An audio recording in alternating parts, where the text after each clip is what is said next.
Oke, jumpa lagi teman-teman. Halo semuanya, jumpa lagi dengan Awan di sini. Kita live Instagram gratis teman-teman di channel Pajak Smart setiap hari Senin jam 8 malam. Dan seperti biasa teman-teman, gua perlu disclaimer dahulu ya guys, biar nggak salah ya, bahwa semua yang gue sampaikan di video ini adalah pendapat pribadi gua 100% ya teman-teman ya. Ini bukanlah kajian akademis, tidak dapat dibuktikan kebenarannya, belum tentu juga sesuai dengan peraturan pajak yang berlaku ya guys. Jadi mohon koreksinya apabila ada yang salah ya teman-teman ya. Nah, walaupun gua seorang konsultan pajak yang resmi ya teman-teman, tetapi isi video ini bukanlah saran profesional konsultan pajak buat Anda semua teman-teman ya. Teman-teman Anda semua tidak bisa dan tidak boleh menjadikan video ini sebagai satu-satunya pedoman Anda untuk melaksanakan kewajiban perpajakan lu gitu teman-teman ya. Karena kan masing-masing orang punya kasus pajak yang berbeda-beda ya teman-teman. Nah, mohon teman-teman konsultasikan dengan konsultan pajak Anda masing-masing atau ke penyuluh di KPP yang lebih tepat ya. Apabila Anda mau bertanya yang lebih spesifik lagi tentang perpajakan Anda, itu teman-teman ya. Nah, Awan akan tersedia gratis teman-teman secara langsung seperti biasa di live Instagram Pajak Smart setiap hari Senin jam 8 malam, oke? Nah, teman-teman, apakah Anda ada yang masih merasa takut dengan petugas pajak? Nah, takut mungkin diintimidasi, takut dicari-cari kesalahannya, takut diancam, dan lain-lain gitu, teman-teman ya. Kalau masih ada ketakutan tersebut, teman-teman, Anda mungkin cocok ikut pelatihan PSTP saya. Nah, program siapatakutpajak.com akan membantu Anda untuk menghadapi petugas pajak, teman-teman ya. Siap menghadapi surat SP2DK, pemeriksaan, bahkan hingga melawan oknum pejabat pajak ya. Nah, segera teman-teman daftarkan diri Anda di www.siapatakutpajak.com teman-teman ya. Di situ kita akan mulai Jumat besok nih teman-teman. Jumat besok kita akan mulai untuk kelas pertama program STP ini. Oke. Nah, teman-teman yang bergabung di PSTP akan ada kelompok komunitas eksklusif PSTP teman-teman ya di grup Telegram. Kita bisa diskusi tentang pajak, tentang masalah pajak Anda setiap hari ya. Dan kita akan bertemu secara langsung via online setiap hari Jumat jam 8 malam teman-teman ya. Khusus bagi membersnya PSTP saja. Oke guys, manfaatkan promo di bulan Juli ini. Kita ada 3 bulan teman-teman. Silakan daftar di website siapatakutpajak.com untuk bergabung sana guys. Sampai jumpa di hari Jumat nanti ya teman-teman. Yang bergabung, kita akan ketemu di Google Meet di Jumat malam jam 8 malam. Oke teman-teman. Silakan bertanya apabila ada yang mau bertanya teman-teman ya. Kalau ada yang mau bertanya silakan bertanya. Mudah-mudahan saya bisa menjawab teman-teman ya. Saya mudah-mudahan bisa menjawab. Oke. Kita mulai. Kalau ada pertanyaan, sebentar ya, sebentar. Oke.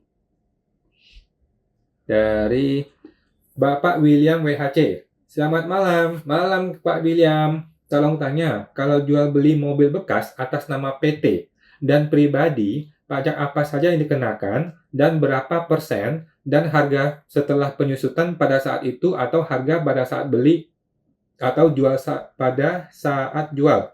Oke, jadi gini Pak, yang menjadi dasar untuk menghitung pajak adalah harga jual. Ya, harga jual. Bukan harga beli, bukan nilai buku, bukan yang lain, tetapi harga jual. Ketika Bapak jual, Bapak terima uang berapa? Itulah yang jadi dasar untuk menghitung pajak. Oke?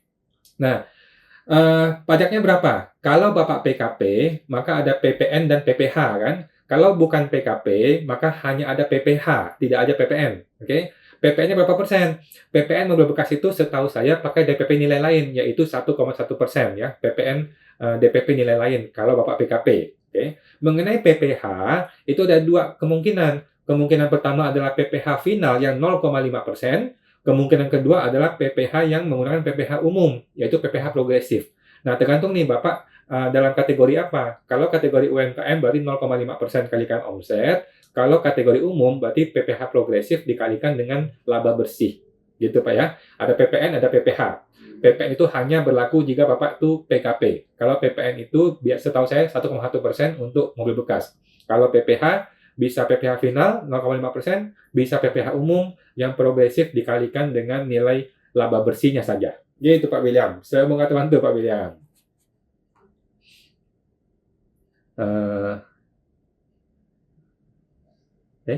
Sebentar. Lanjut. Bapak Niluh Putu Aprianti Kemara.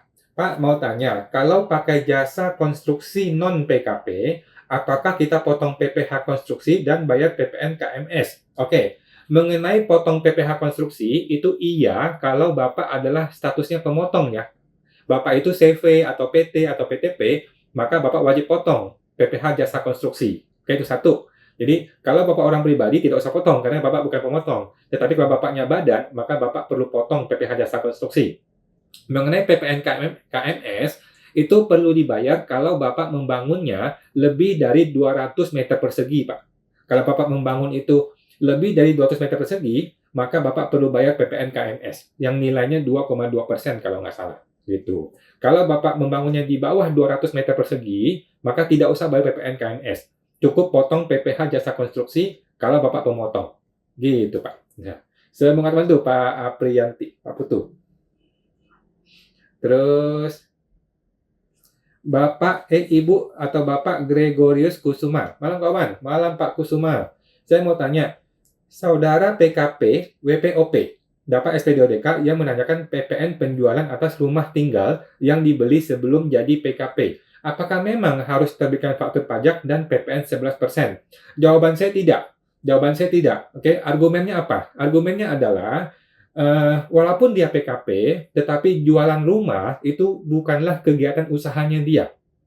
Oke, dia ini PKP-nya apa? PKP pedagang barang kah? Atau PKP pedagang properti?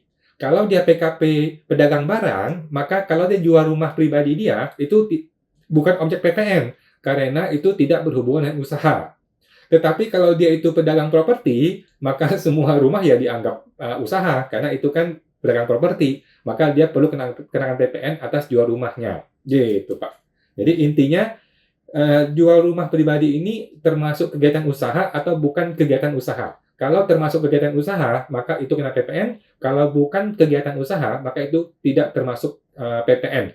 Jelaskan ke AR-nya, Pak. Jelaskan ke AR-nya seperti itu. Kalau AR-nya masih nggak mau ngerti, laporkan ke Komwasjak. Oke? Seperti saya sudah laporkan ke Komwasjak, si oknum KPP yang kemarin ribut sama saya. Salah satunya ini, yaitu penjualan properti yang menurut saya bukan usaha, menurut dia usaha. Jadi ribut, jadi nggak ketemu. Ya mau gimana lagi? Nggak ada jalan solusi, kita laporkan. Gitu, Pak. Tapi menurut saya sih, kalau AR-nya benar, harusnya dia bisa terima. Harusnya dia bisa mengerti gitu loh. Kalau AR-nya benar ya, kita balikin aja. Kita balikin ke AR-nya. Kalau Bapak AR mau nggak bayar PPN 11%? Gitu. Kalau Bapak AR yang punya rumah mau nggak gitu? Kan PKP itu kan dalam rangka kegiatan usaha saya, bukan dalam rangka pribadi saya secara pribadi, gitu kan. Nah, oleh karena itu, seharusnya yang urusan pribadi tidak usah kena PPN. Itu pendapat pribadi saya, Pak. Nah, tolong dibicarakan dengan AR-nya bagaimana. Oke. Saya mengatakan itu, Pak Kusuma. Lanjut, Ibu Windy YNR.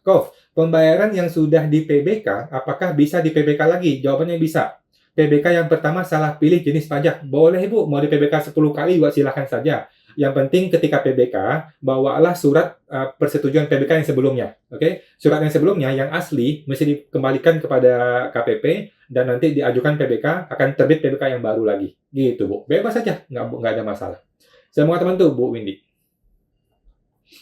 Lanjut, Bapak Swagonigiri. Malam Om Awan. Malam Om Swagonigiri. Oke. Bapak Swanogiri. Kalau menang kasino di Genting, gimana Om Awan? Gampang sekali teman-teman ya, tidak usah ribet. Semua penghasilan yang tidak jelas, masukkan ke SPT tahunan sebagai penghasilan lain-lain. Bayarlah pajaknya, pajak progresif, beres urusannya. Gitu Pak ya.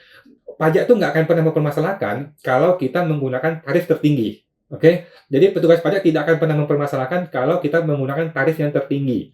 Pajak itu akan ribut kalau kita menggunakan tarif pajak yang terendah, gitu loh. Jadi kalau ada untung dari kasino, dari jual narkoba, dari jual ginjal, atau apapun lah, silakan dimasukkan sebagai penghasilan lain-lain di SPT tahunan dan kenakan pajak PPh final, PPh umum seperti biasa, pajak progresif. Beres urusannya Pak, nggak ada masalah. Nah, semoga bantu Pak Giri.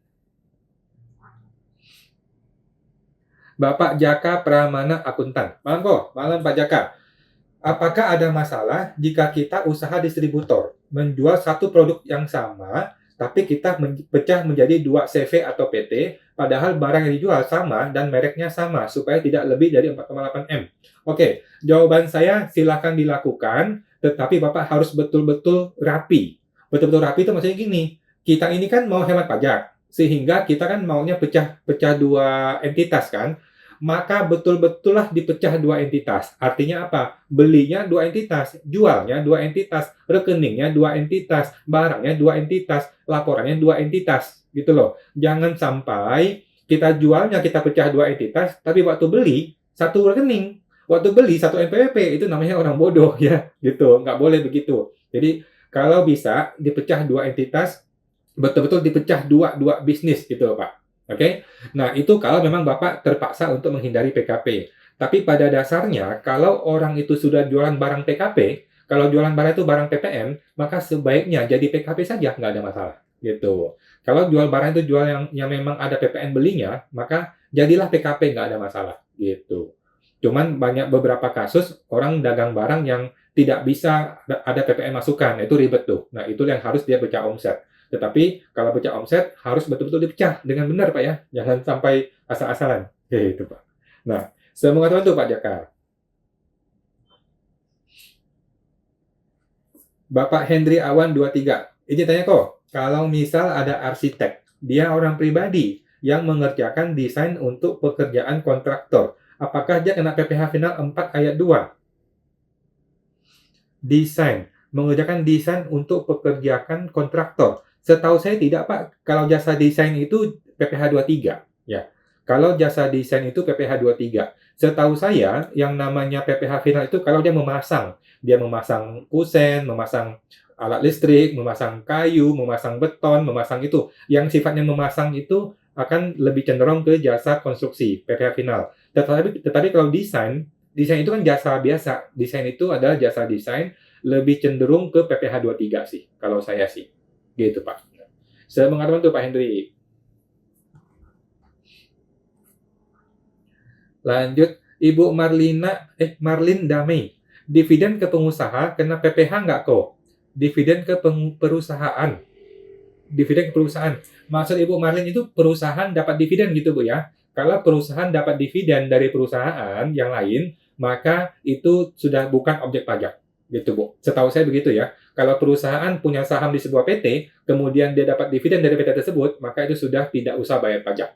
Setahu saya seperti itu. Kenapa? Karena sudah dianggap investasi dari awal, gitu loh. Ya. Semoga terbantu, Bu Marlin. Ibu Salvina, kawan mau tanya, kalau pembelian bahan baku tapi nggak ada PPN-nya, apakah akan diabaikan oleh KPP? Dianggap bukan pembelian bahan baku? Jawaban saya bisa terjadi. Oke, jawaban saya bisa terjadi. Nah, solusinya apa? Solusinya adalah Ibu harus membuktikan bahwa pembelian ini betul-betul real terjadi. Oke, bagaimana caranya? Gampang. Ada PO-nya, ada invoice-nya, ada barang kirimnya, ada bukti bayarnya, bukti transfer. Beres deh. Berarti kan Ibu bisa membuktikan bahwa ini betul-betul adalah transaksi yang real. Gitu, Bu. Ya. Intinya adalah kalau Ibu bisa membuktikan bahwa pembelian itu adalah pembelian yang real, tidak fiktif, maka itu harusnya tetap boleh diakui sebagai HPP oleh si pemeriksa, gitu. Nah, kadang-kadang ada orang bikin HPP itu fiktif gitu loh, sehingga KPP ya udah dipotong aja, dibuang, dikoreksi fiskal gitu. Tetapi kalau kita bisa buktikan ini real, terutama ada bukti transfernya, maka seharusnya nggak ada masalah. Gitu sih, Bu. Semoga terbantu, Bu Alvina. Bapak Hendri Awan. Kok, cara menghitung PPh 21 yang di gross up, caranya gimana ya? Misal DPP-nya 250 juta. Nanti kena tarif progresif, caranya gimana kok? Oke, sebenarnya gampang, Pak. Yang namanya gross up, Bapak coba cek di Google, Pak ya. Coba cek di Google, cara menghitung PPh 21 gross up. Sudah banyak, Pak, di Google. Gampang sekali, itu tinggal main rumus Excel saja. Main rumus Excel saja, gampang kok sebenarnya, Pak. Coba Bapak minta ke Google, ada banyak kok cara menghitung PPh 21 gross up. Sudah ada banyak. Itu hanya rumus Excel saja, dan nanti menggunakan metode circular reference, gitu, Pak. Nggak ada masalah, itu gampang kok. Nah, coba cek Google, Pak ya. Semoga bantu, Pak Henry.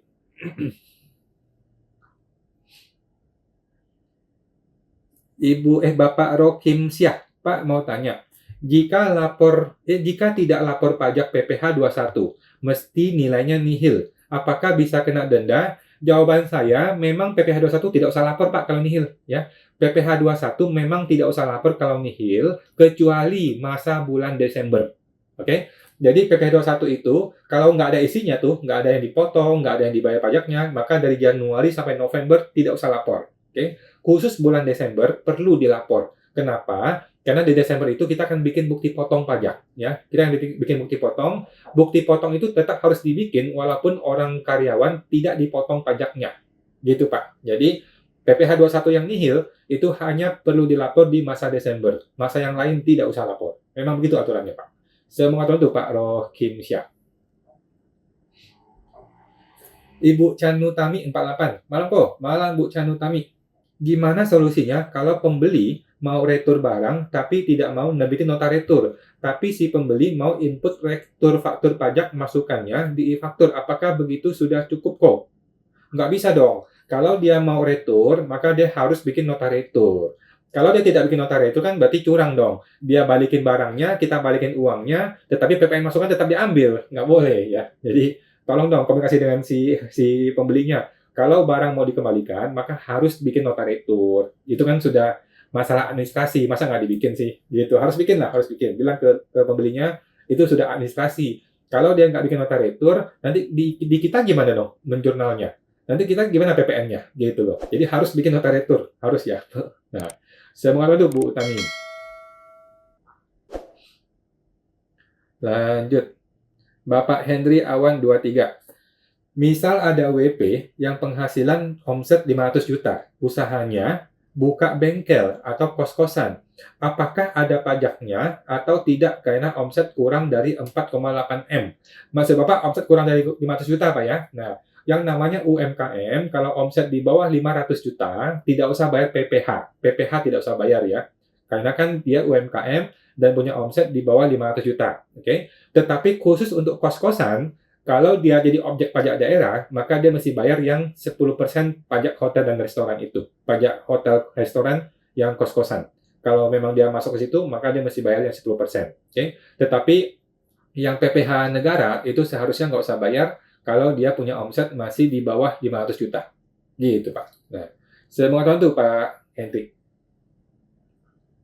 Bapak Budi pasti bisa. Pak, orang pribadi, usaha yang omsetnya lebih dari 4,8 M. Jadi harus PKP ya, Pak. Betul, betul, Pak ya. Jika iya, berarti orang pribadinya jadi PKP ya, Pak. Mohon penjelasannya. Betul, Pak, betul ya. Mau dia pribadi, mau dia PT, pokoknya kalau punya omset lebih dari 4,8 M, maka sudah ada kewajiban bikin jadi PKP. Gitu, Pak. Solusinya apa? Solusinya dia boleh bikin PKP di sebuah PT saja. Dia alihkan menjadi PT atau CV, nah di PT CV ini jadi PKP.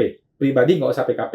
Itu cara pertama. Cara kedua adalah dia bisa pecah omset. Nah, pecah omset ini coba ngomong ke penyuluh di KPP atau ke konsultan pajak, gimana caranya Pak supaya nggak salah. Gitu, Pak. Nah, kalau memang dia beli barang PPN, maka alangkah baiknya jadi PKP saja.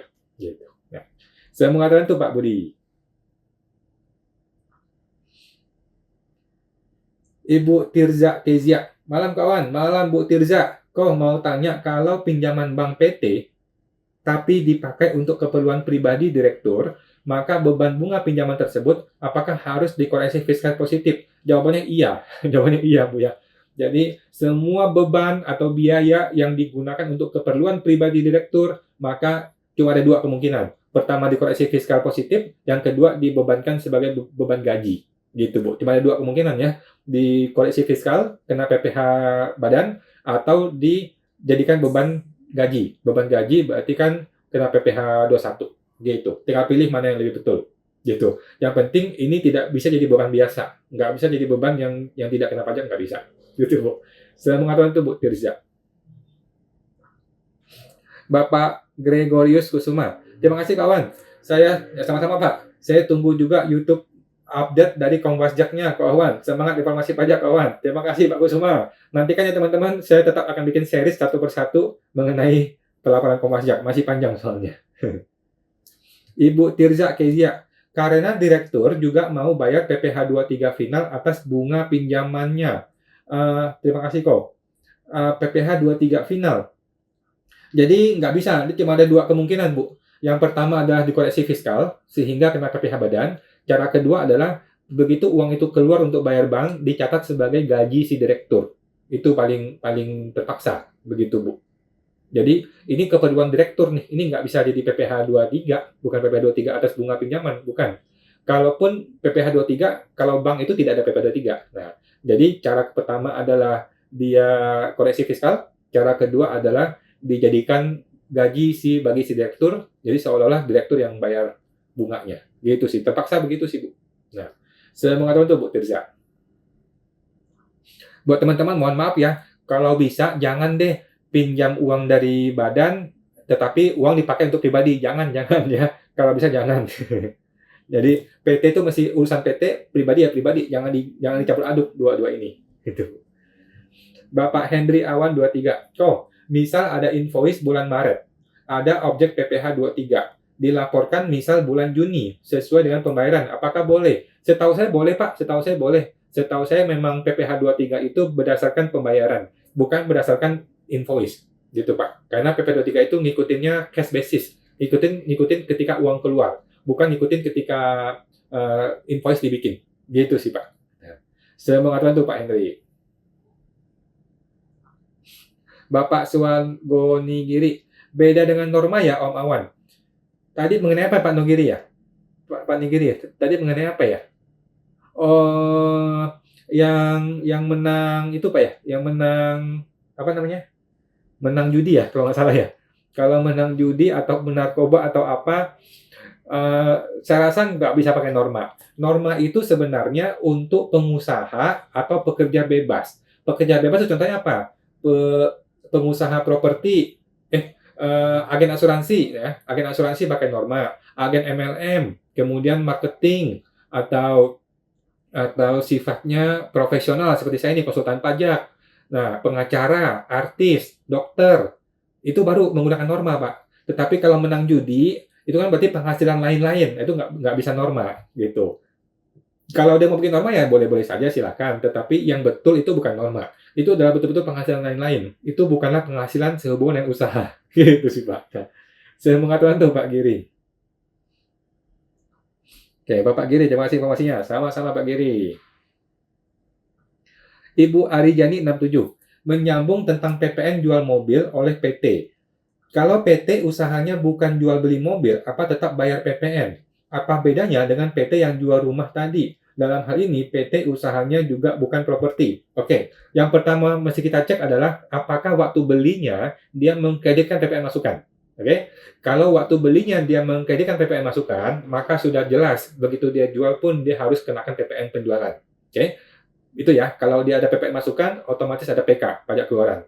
Yang kedua, kalau tidak ada PPN masukan, baru kita cek nih, usaha atau bukan usaha. Nah, kalau ini bukan usaha, maka menurut saya masih bisa diargumenkan bahwa ini penghasilan lain-lain. Ini adalah penghasilan dari penjualan aset, tetapi di bawah lokasinya, di laporan keuangan itu di bawah, yaitu bagian pendapatan lain-lain. Pendapatan dari penjualan aset. Gitu, Bu ya. Bukan pendapatan sehubungan dengan usaha yang kena PPN, bukan. Tetapi pendapatan yang tidak berhubungan dengan usaha dan tidak usah kena PPN.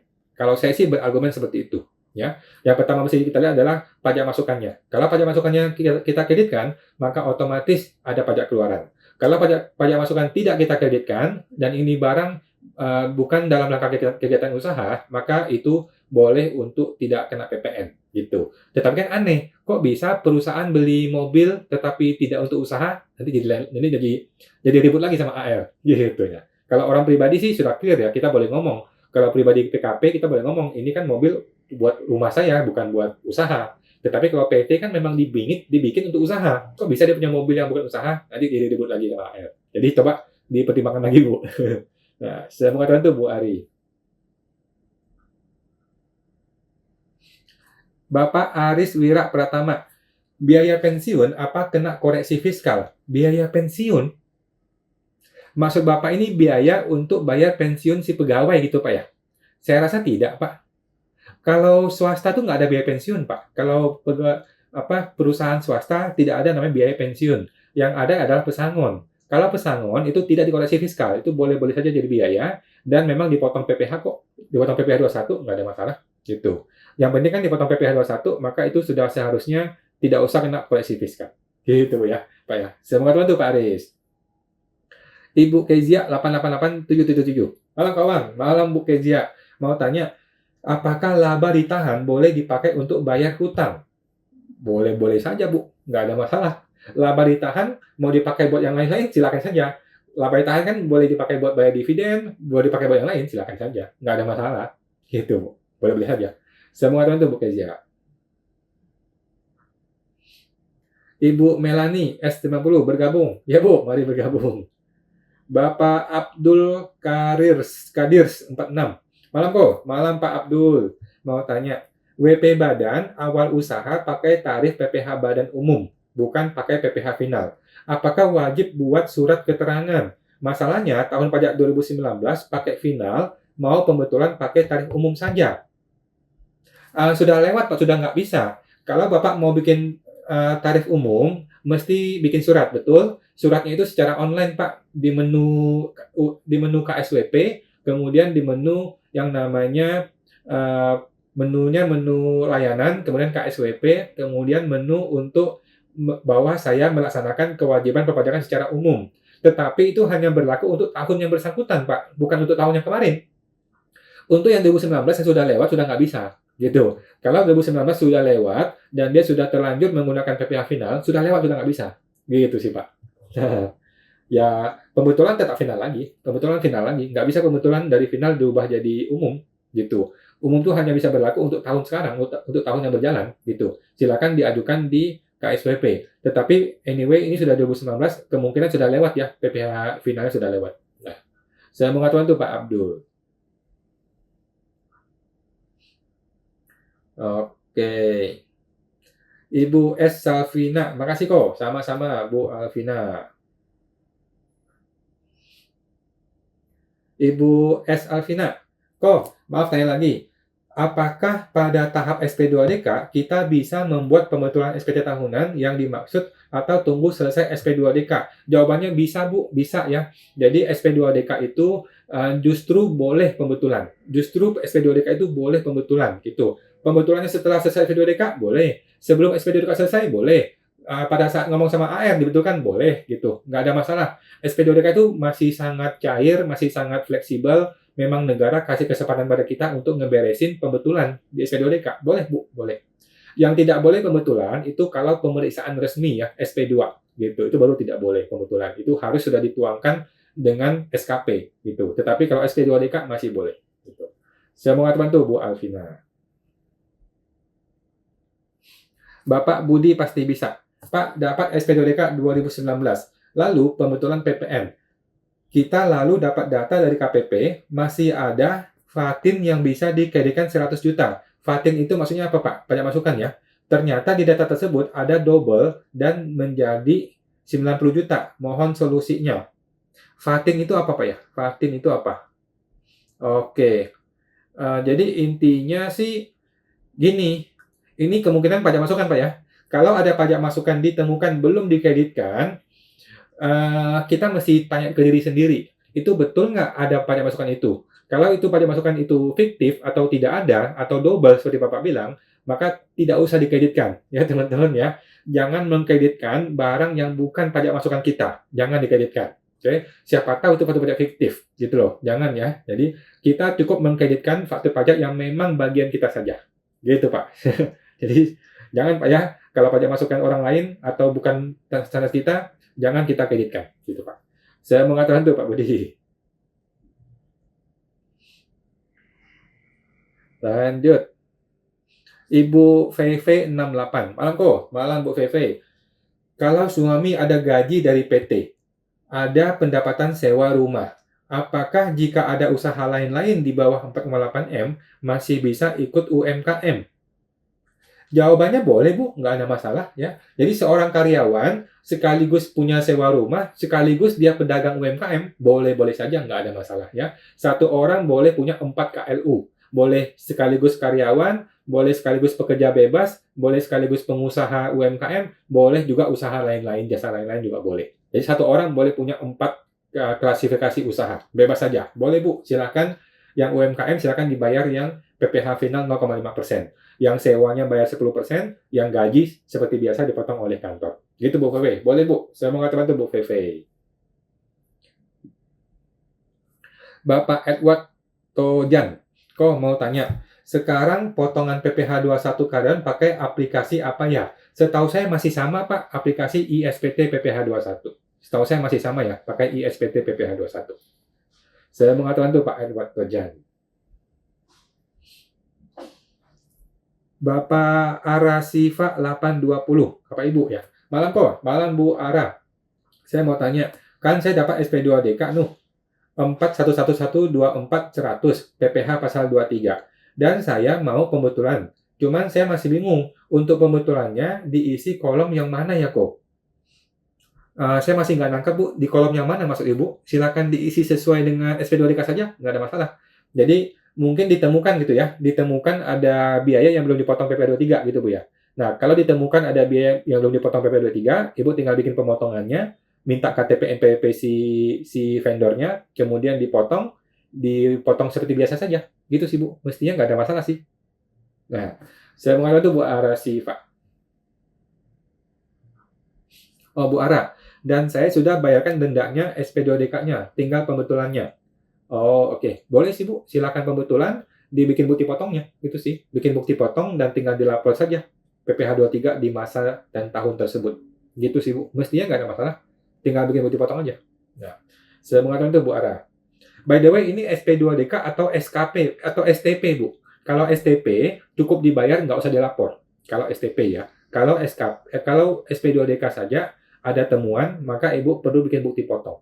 Gitu. Tetapi kalau hanya STP, maka Ibu tinggal bayar, tidak usah dipapain lagi, nggak usah dilapor lagi. Gitu, Bu. Saya mengatakan itu, Bu Ara.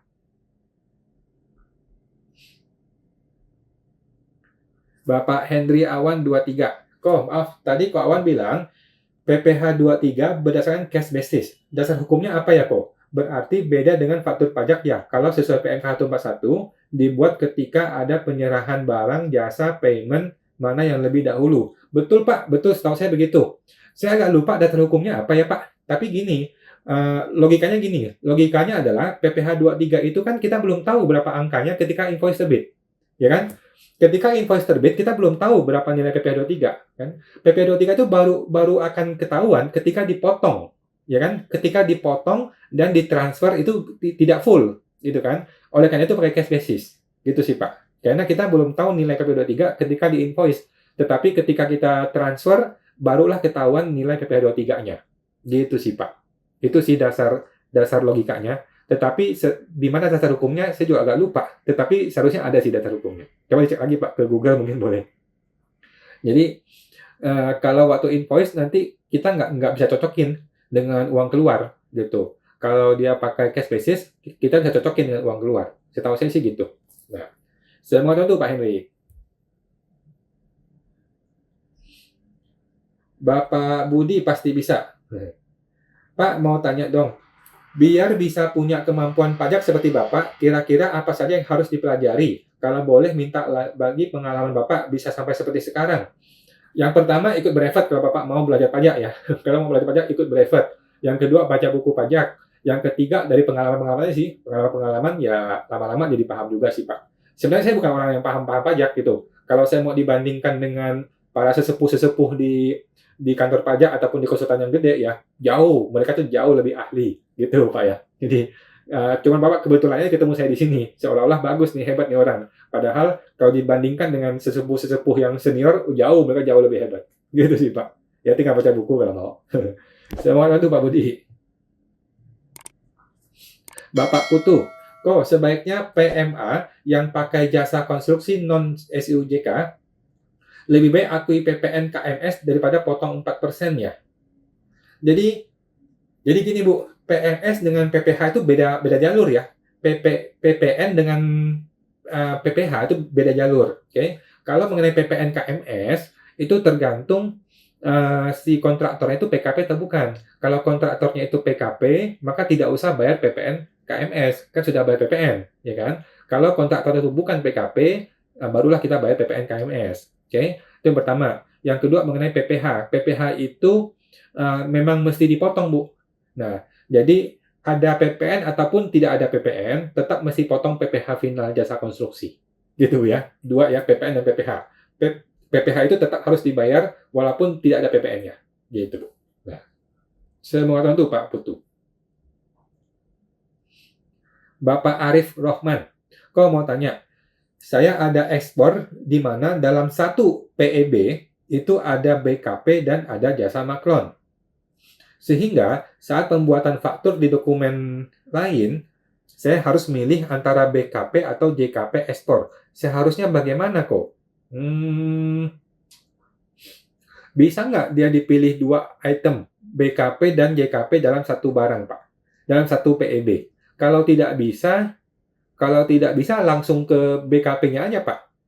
Jadi kalau bisa diusahakan dalam satu PEB ada barang, ada jasa. Kalau tidak memungkinkan, ya udah barangnya saja gitu. Barangnya saja di PEB. Cuman ketika Bapak invoice atau informasi ke klien, kasih tahu detailnya gitu. Di invoice kasih detail, tetapi di PEB ya terpaksa satu item, satu aja BKP saja.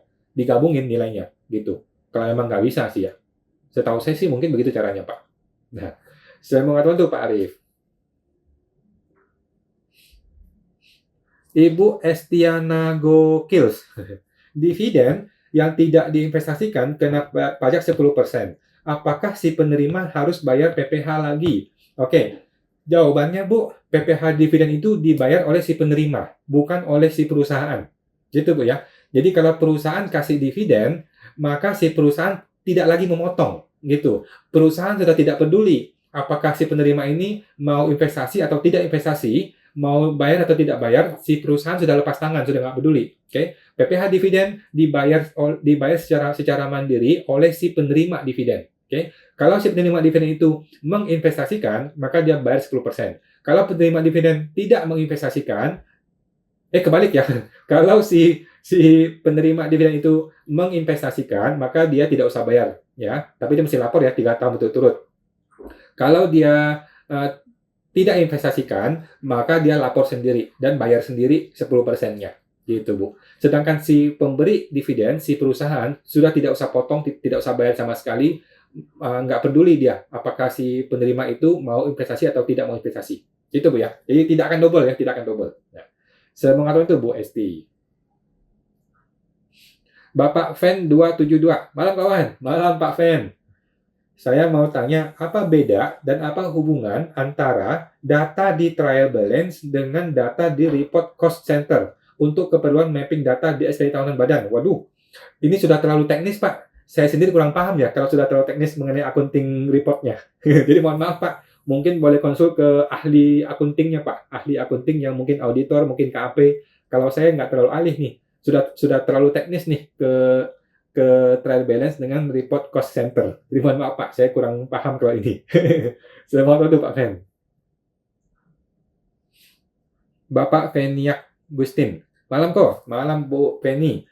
Jika transaksi perusahaan retail kecil-kecil dan ganjil menggunakan rekening pribadi, lalu 3 kali seminggu ditransfer ke rekening perusahaan dengan nominal ganjil dan digunggung dengan kelipatan 50 juta. Apakah boleh? Jawaban saya boleh, tetapi rekening pribadi ini Bu dikasih ke PT saja. Oke, rekening pribadi yang dipakai untuk transaksi ini dikasihkan kepada PT, dijadikan bank punya PT. Gitu Bu ya. Jadi rekening ini yang pribadi ini jangan ada transaksi pribadi. Semua rekening ini diperuntukkan untuk transaksinya PT. Gitu Bu. Beres. Jadi rekening pribadi ini dikasihkan ke PT dan dilapor di PT sebagai rekeningnya PT. Gitu, walaupun nama pribadi. Gak apa-apa. Gitu, Bu. Ya. Jangan transaksi pribadi di rekening pribadi ini jangan bercampur aduk, nggak boleh. Barangnya PT, banknya PT tidak boleh bercampur aduk dengan transaksi pribadi. Nah, jadi lebih baik rekening pribadi ini diberikan kepada PT, jadikanlah ini bank miliknya PT. Beres deh. Nah, saya mau ngatakan itu Bu Feni. Ibu Desi Swimming. Kalau dalam tahap bukti permulaan, apakah bisa pembetulan? Bukti permulaan itu tidak bisa, setahu saya masih bisa pembetulan, tetapi biasanya tidak, Pak, Bu. Biasanya bukper tidak diselesaikan dengan pembetulan. Bukper itu diselesaikan dengan 2 cara. Yang pertama adalah pengungkapan ketidakbenaran, yang kedua adalah naik ke penyidikan. Gitu, Bu ya. Jadi, bukper akan diselesaikan dengan 2 cara. Cara pertama adalah pengungkapan ketidakbenaran atau pembetulan, boleh. Yang kedua adalah penyidikan. Gitu sih. Kalau mau pembetulan sih boleh-boleh aja. Kalau memang tidak terbukti tetapi memang ada yang salah, ya boleh dilakukan pembetulan gitu. Tetapi lebih umum menggunakan pengungkapan ketidakbenaran gitu, Bu. Nah, semoga membantu Bu Dexiu. Ibu S. Alvina, makasih banyak kok penjelasannya. Sama-sama Bu Alvina, sama-sama. Ibu Fen 272. Apakah mungkin data mapping biaya di SPT lebih besar daripada angka yang ada di trial balance karena mengacu pada data yang ada di report cost center? Wah, ini terlalu detail, Bu. Pak, mohon maaf saya nggak bisa yakin jawabannya mengenai ini. Terlalu detail, sudah masuk ke cost accounting. Mohon maaf, Pak. Mungkin boleh konsultasi ke KPA atau ke KAP ya yang lebih detail mengenai accounting. Terima kasih, Pak, Bu Fen. Mohon maaf. Bapak Budi pasti bisa. Pak, untuk PTP, bolehkah menggunakan PPh UMKM berapa tahun ya Pak? 3 atau 4 tahun? Jawabannya boleh pakai PPh UMKM Pak. Ada yang bilang 3 tahun, ada yang bilang 4 tahun. Nah, silakan Bapak cetaklah surat keterangannya, cetaklah suket PP23-nya di menu layanan di KSWP. Nah, cetak di sana, akan terlihat di sana. 3 atau 4 tahun akan terlihat di sana. Gitu Pak. Karena simpang siur nih, ada yang bilang 3 tahun, ada yang bilang 4 tahun. Kalau PTP saya sih 3 tahun, gitu Pak. Nah, coba cetak aja suket PP23-nya supaya pasti berapa tahunnya. Saya membantu Pak Budi. Bapak Betterman, VAT in PPN masuk, IMHO keuangan. VAT in. Betul Pak, VAT in itu PPN masuk, iya betul. Apa tuh IMHO? Saya lupa deh istilah-istilah ini. Iya Pak, VAT in PPN masuk, VAT out PPN keluaran. Setahu saya begitu ya. Saya membantu Pak Betterman. Ibu Kezia 888777. Kok apakah WP yang ikut PPS masih bisa diperiksa SPT-nya?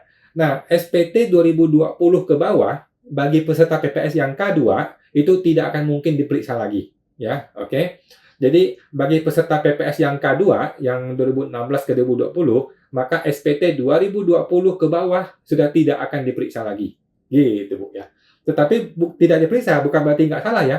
Kalau ditemukan ada harta yang belum dilaporkan, maka itu bukan diperiksa tetapi langsung disuruh bayar PPh-nya. PPh 30%. Gitu, Bu. Ya. Saya mengatakan itu Bu Kezia. Ibu Estia Nagokils. Malam kok, malam Bu Nagokil. Kok, kalau PT baru yang mau sewa kantor ke orang pribadi, berarti yang bayar PPh-nya PT Yako. Betul, Bu. Dan apakah itu bisa dikreditkan? Itu bukan PPN, Bu ya. Itu bukan PPN, jadi tidak bisa dikreditkan. Gitu ya. Jadi, siapakah yang bayar pajak atas sewa? Yang bayar adalah PT. Artinya PT memotong ya, bukan memungut ya, tetapi memotong. Jadi PT itu memotong 10%, yang dia transfer kepada si pemilik bangunan adalah 90%. Yang 10% dibayar ke negara. Oke? Apakah bisa dikreditkan? Tidak. Ini tidak bersifat dikreditkan. Ini bukan PPN ya. Kalau PPN bisa dikreditkan, tetapi kalau PPh ini beda nih. Ini PPh final, beda ya. Nah, semua tuh Bu Esti. Ibu Ara Siva, terima kasih kok. Sama-sama Bu Ara, semoga terbantu. Oke, lanjut.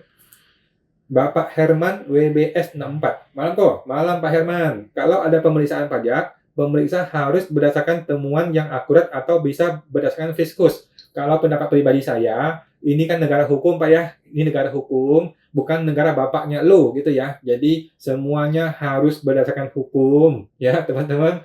Jangan bodoh jadi wajib pajak ya.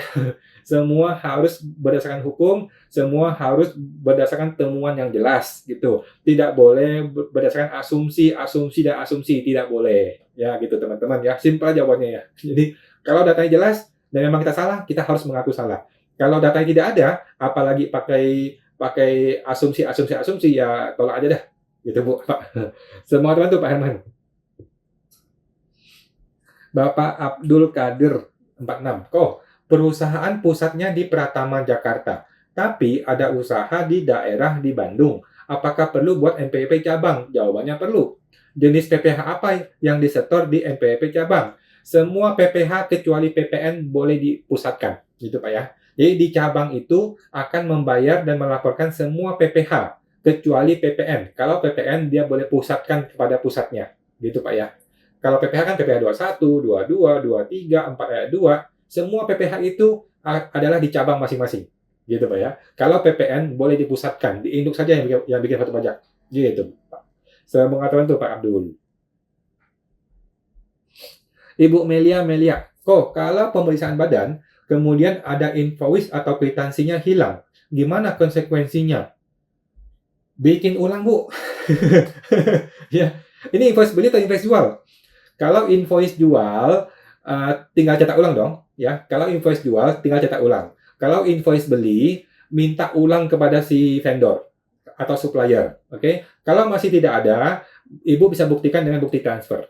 Gitu, Bu. Ya, jadi kalau invoice jual, tinggal print ulang di komputer kita. Kalau invoice beli, mintalah kepada si supplier atau si vendor. Kalau tidak ada juga, buktikanlah dengan bukti transfer. Gitu sih, Bu. Gitu, Bu. Selamat teman tuh, Bu Melia. Bapak Poza Natalia.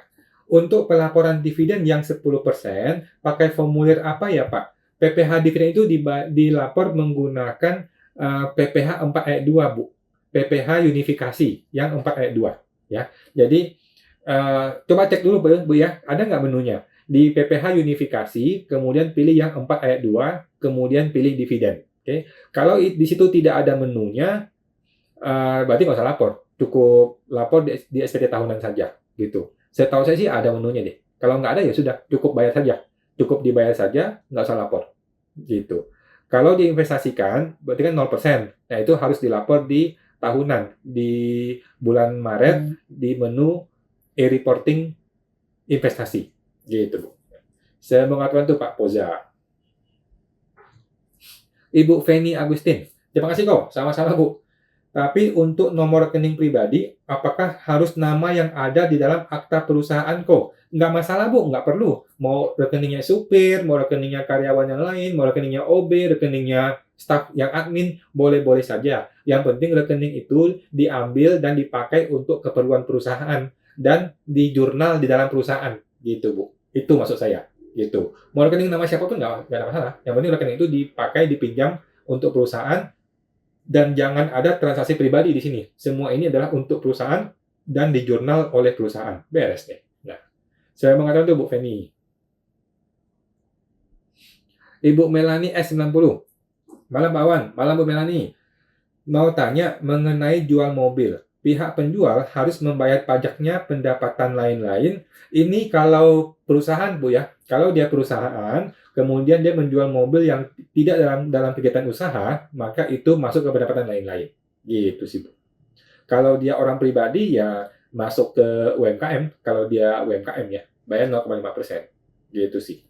Nah, kan jual mobil biasanya rugi ya biasanya. Nah, saya mengatakan itu, Bu Melanie.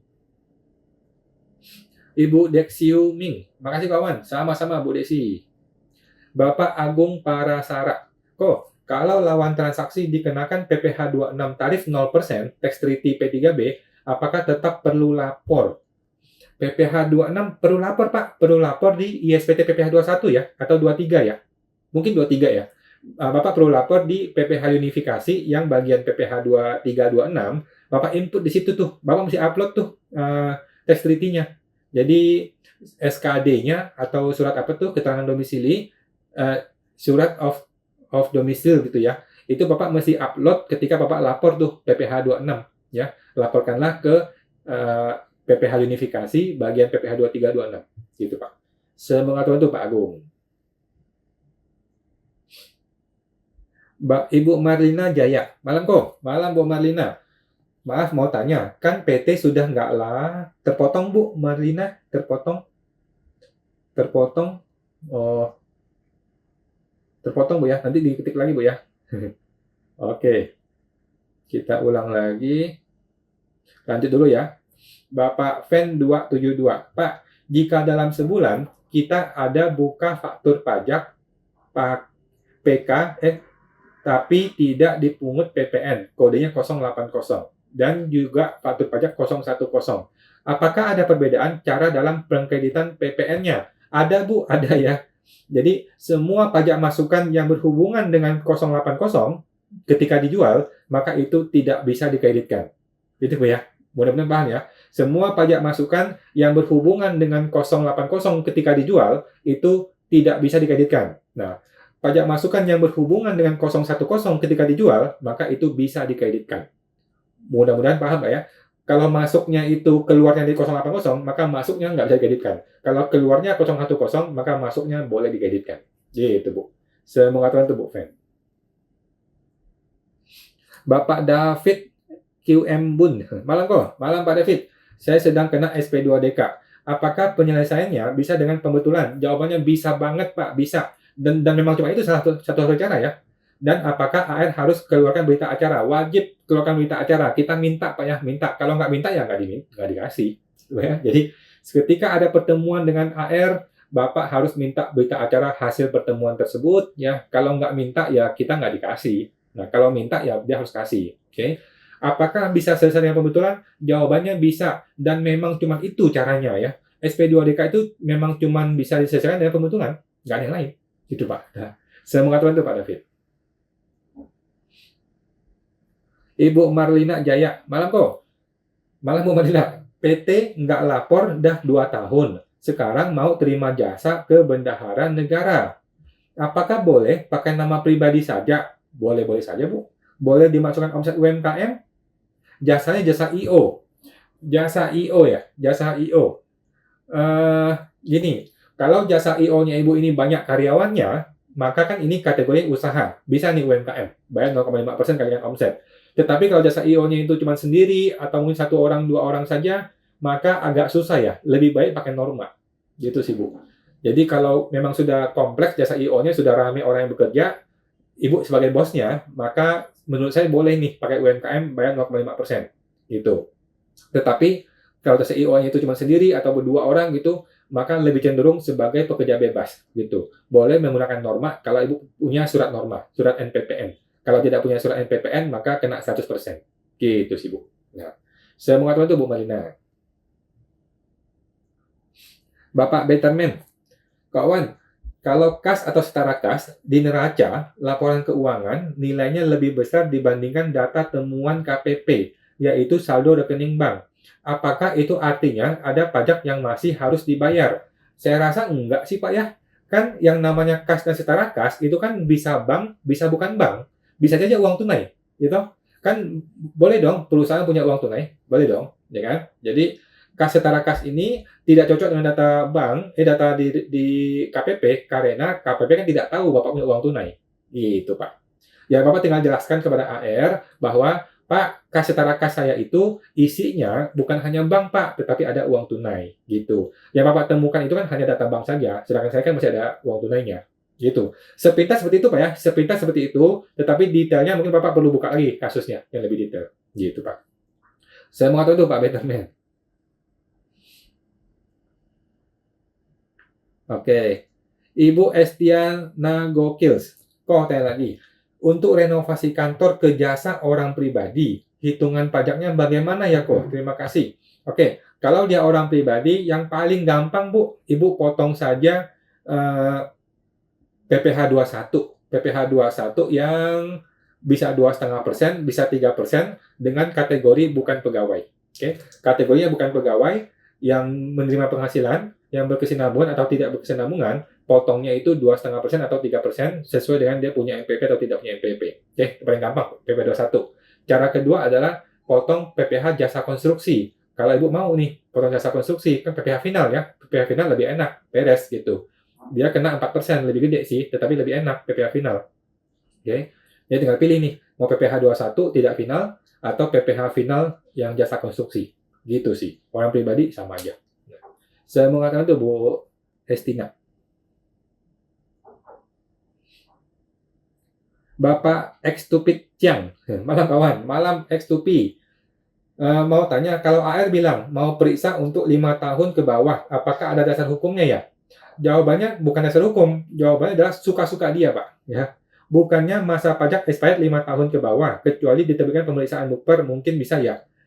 Betul, Pak. Oh, maksud Bapak sebelum 5 tahun? Nggak mungkin, Pak. Kalau tahun ke-6, tahun ke-7, tahun ke-8 sudah nggak mungkin diperiksa. Ya, kecuali bukber. Kalau bukber masih boleh. Ya. Tetapi kalau pemeriksaan biasa, itu hanya untuk 5 tahun saja. Yang saat ini lagi rame itu 2018, 2019. 2019 deh, 2019 20 dah yang lagi rame dua ini gitu. Kalau 2018 sudah menjelang akhir gitu. Gitu sih Pak. Jadi yang dimaksud itu 5 tahun yang terakhir, bukan 5 tahun sebelumnya lagi, nggak bisa. Kalau tahun ke-6, tahun ke-7 udah nggak bisa lagi. Gitu Pak. Gitu sih. Nah, semoga itu Pak Stupi. Ibu Fan 272. Satu lagi kok. Untuk keperluan vendor, jika mereka minta MPWP perusahaan, bolehkah kita berikan MPWP baru yang kita cetak sendiri dari DJP online? Boleh Pak, boleh saja. Nggak ada masalah Pak. Kasih aja MPWP terbaru yang cetak dari DJP online. Memang itu yang betul Pak. Nah, semoga teman tuh Bu Fan, Pak Fan. Ibu Siska Sugi. Oke, sebentar saya ketik dulu ya. Ibu Siska Sugi. Oke, sebentar. Oke. Ibu Siska Sugi, Ko Awan sudah angsur PPh 25 sampai bulan Mei. Juni usaha berhenti. Tidak jualan lagi. Untuk PPh 25 Juni sampai Desember, apakah boleh tidak bayar PPh 25? Jawabannya adalah Ibu harus mengajukan surat. Oke, Ibu mesti kirim surat kepada DJP, sampaikan bahwa saya memohon PPh 25 saya dikurangkan dari angka sekian menjadi 0. Oke, dan Ibu kasih dia dasar hitungannya. Ibu kasih dia perhitungan laba rugi yang terbaru. Oke, Ibu bikin laba rugi proyeksi namanya.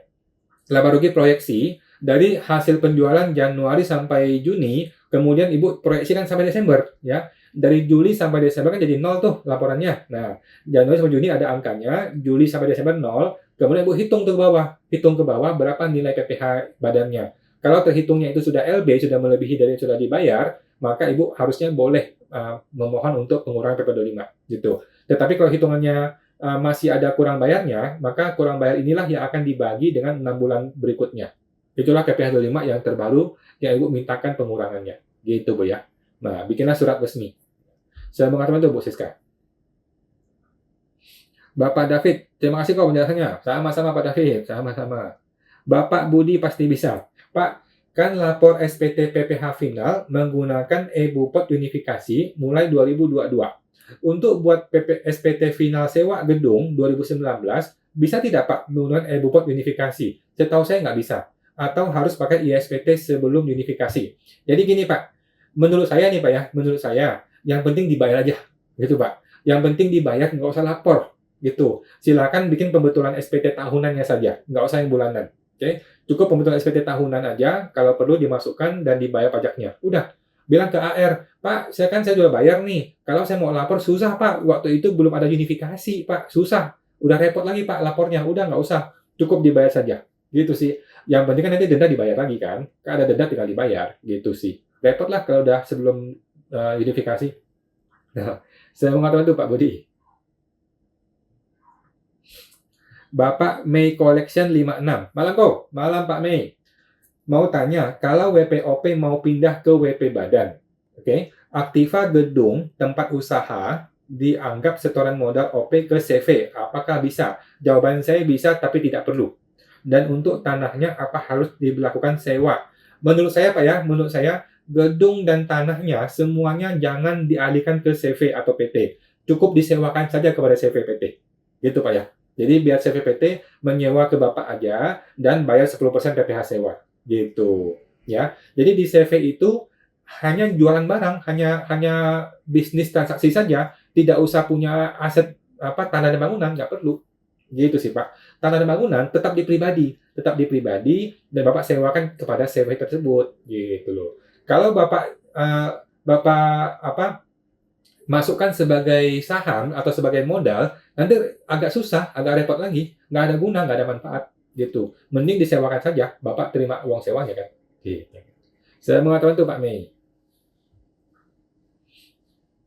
Bapak Fania Agustin, kok bagaimana jika transaksi yang menggunakan rekening pribadi itu adalah transaksi untuk dua perusahaan?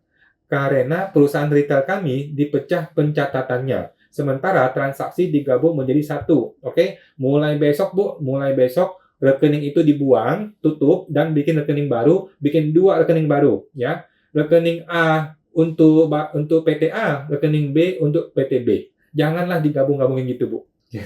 Oke, jadi satu rekening hanya boleh untuk satu entitas. Mau PT, mau CV, mau pribadi, hanya boleh satu usaha. Oke, tidak boleh satu rekening untuk dua usaha. Tidak boleh, tidak boleh. Itu haram hukumnya. Gitu, Pak Ibu ya. Jadi rekening sudah ada, silakan dihapus, ditutup saja. Bikin rekening baru, bikin dua langsung. Jadi satu yang A buat si PTA, yang B buat PTB. Beres. Gitu, Bu. Ya agak repot sedikit sih, agak repot sedikit. Tetapi kan itu konsekuensi ketika kita mau pecah omset, gitu loh. Itu konsekuensinya. Kita mesti rapi di administrasi. Gitu sih, Pak. Bu. Nah, saya mengatakan itu, Bu Feni. Lanjut. Bapak Poza Natalia. Untuk UMKM OP yang di bawah 500 juta, kan bebas PPh final. Apa ada syarat lain? Tidak ada syarat apa-apa, Pak. Tidak ada. Dan apakah tetap harus lapor tiap bulan untuk PPh UMKM-nya? Tidak perlu. Jadi untuk orang pribadi UMKM, dari 0 sampai 500 juta, itu tidak usah lapor dan tidak usah bayar. Ya, dia hanya perlu bayar setelah 500 juta lewat. Oke, itu pun tidak usah lapor, cukup dibayar saja. Oke, nanti dilapornya di SPT tahunan. Gitu Pak Poza ya. Nah, saya mengatakan itu Pak Poza. Ibu Fen 272, terima kasih Pak Wan. Sama-sama Bu Fen. Bapak Poza Natalia, terima kasih Pak Wan. Sama-sama Pak Poza. Ibu Melani, makasih Pak Wan. Sama-sama Bu Melani. Bapak Andi sini. BPHTB kena pajakkah untuk harta warisan tersebut? Oke, yang namanya warisan ataupun bukan warisan, itu ketika balik nama tetap perlu bayar BPHTB, Pak. Ya, karena BPHTB itu bukan pajak ya. BPHTB itu adalah bea balik nama, semacam bea admin gitu sih, Pak. Jadi BPHTB tetap harus dibayar untuk warisan ataupun bukan warisan, ya. Nah, yang tidak usah dibayar adalah PPh-nya. PPHTB itu tidak usah dibayar kalau dia dividen. Kalau dia warisan, gitu. Saya mengatakan itu Pak Andi. Ibu Desi Swimming, kawan, kalau nota penjualan dan pembelian PT yang sudah lewat dari 5 tahun, apakah boleh dibuang? Menurut saya boleh sih, Pak. Bu, menurut saya boleh sih. Tetapi kalau Ibu mau aman 10 tahun, ya. Karena kan ada potensi bukber. Kalau mau aman 10 tahun. Tapi kalau Ibu yakin nggak ada masalah bukber, ya 5 tahun cukuplah. Ya. Saya mengatakan itu, Bu Desi. Bapak Budi pasti bisa. Pak, bulan Januari sampai dengan Maret sudah lapor PPh 21. Di bulan April dan seterusnya, CV-nya tutup karena ganti ke PT. Lalu dari April sampai Desember harus lapor PPh 21 tiap bulan ya Pak? Atau hanya Desember saja? Jawaban saya hanya Desember saja Pak Budi. Nggak usah khawatir, yang PPh 21 yang tidak ada nilainya, yang nihil, itu tidak usah lapor. Kecuali bulan Desember tetap harus dilapor. Gitu Pak. Saya mengatakan itu Pak Budi. Ibu Fenia Agustin, makasih kok. Sama-sama Bu Fea, Bu Feni, sehat selalu. Sama-sama Bu Feni. Bapak, Ibu Yunita CP, kok saya pakai NPPN untuk tahun pertama. Tiap bulan saya harus bayar berapa? Bagaimana menghitungnya? Kalau Ibu repot, nggak usah dihitung PPh 25-nya. Ibu cukup bayar ketika SPT tahunan saja, kalau mau gampang ya. Jadi tidak usah dicentang yang PPh 25, nggak usah Bu. Cukup dicentang cukup dibayar PPh tahunannya saja ketika di SPT tahunan. Paling gampang gitu sih, Bu. Nah, saya mengatakan itu, Bu Inta. Ibu Desi Ming, makasih kok. Sama-sama, Bu Desi. Oke, teman-teman. Sudah jam 9 lewat ya. Jadi terima kasih teman-teman sudah mau hadir di sini. Seperti biasa, kita masih promo lagi teman-teman ya. Buat teman-teman yang masih merasa takut dengan petugas pajak, masih ada takut untuk terintimidasi atau takut dicari-cari kesalahannya, takut diancam dan lain-lain. Kalau masih ada ketakutan, maka teman-teman mungkin cocok ikut ke program STP, teman-teman ya. Program siapatakutpajak.com akan bantu teman-teman untuk menghadapi petugas pajak nih, teman-teman ya. Siap menghadapi SP2DK, pemeriksaan, bahkan hingga melawan oknum pejabat ya. Segera teman-teman bisa daftar di www.siapatakutpajak.com guys ya. Kita akan mulai hari Jumat besok nih, untuk kelas pertama di PSTP ini ya. Teman-teman akan tergabung, nanti ada grup eksklusif untuk PSTP di grup Telegram, dan di grup ini kita bisa diskusi tuh. Tiap hari kita bisa diskusi mengenai masalah perpajakan Anda ya. Dan kita akan bertemu secara langsung via online setiap hari Jumat malam, jam 8 malam. khusus untuk membernya PSTP teman-teman. Oke, ada lagi yang mau bertanya? Silakan Pak Budi. Terima kasih jawabannya. Sukses selalu Pak. Sama-sama Pak Budi. Bapak Betterman, kok sudah pernah ada case pemeriksaan terkait PPS belum? Tidak mungkin Pak, PPS tidak mungkin ada pemeriksaan ya. Karena ditemukan KPP harta yang belum dilapor. Nah, kalau ditemukan harta yang belum dilapor, tinggal dibayar pajaknya. Tidak akan terjadi pemeriksaan. Gitu Pak ya. Jadi buat teman-teman yang PPS, nggak usah khawatir. PPS itu tidak akan lagi terjadi pemeriksaan. Kalau ditemukan harta yang belum dilaporkan, tinggal dilapor dan dibayar pajaknya beres. Gitu Pak. Semoga itu Pak Betterman. Bapak Putu, kok maaf kurang jelas. Berarti PMA tetap bayar KMS dan tetap potong final konstruksi, non SPU dan PKP. Jadi untuk transaksi tersebut ada 2 transaksi pajak yang dijalankan. Betul Pak, betul ya.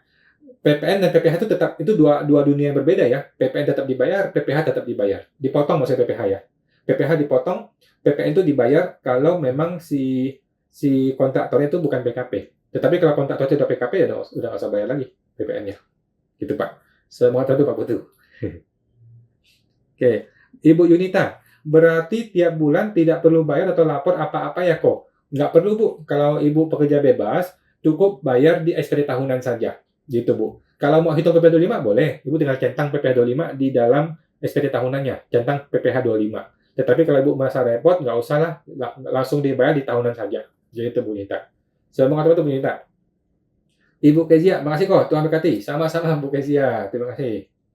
Ibu Dexiu Ming, pajak setelah temuan yang belum dilaporkan berapanya kok? Mohon maaf Bu, kurang jelas Bu.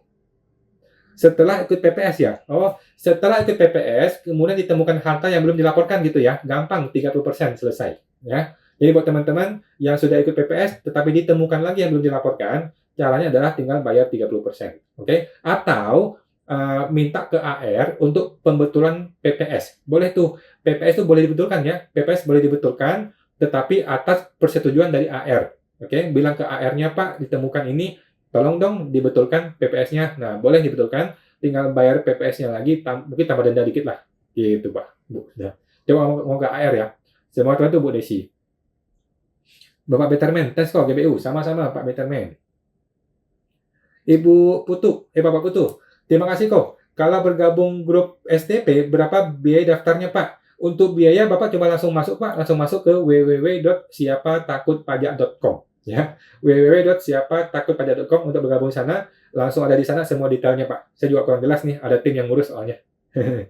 Oke teman-teman ya, kalau mau bergabung silakan bergabung ke siapatakutpajak.com. Kita akan ketemu di hari Jumat malam jam 8 malam kita ketemu secara online langsung gitu. Kalau mau gratis kita ketemu lagi di Senin depan ya, Senin depan jam 8 malam di live Instagram.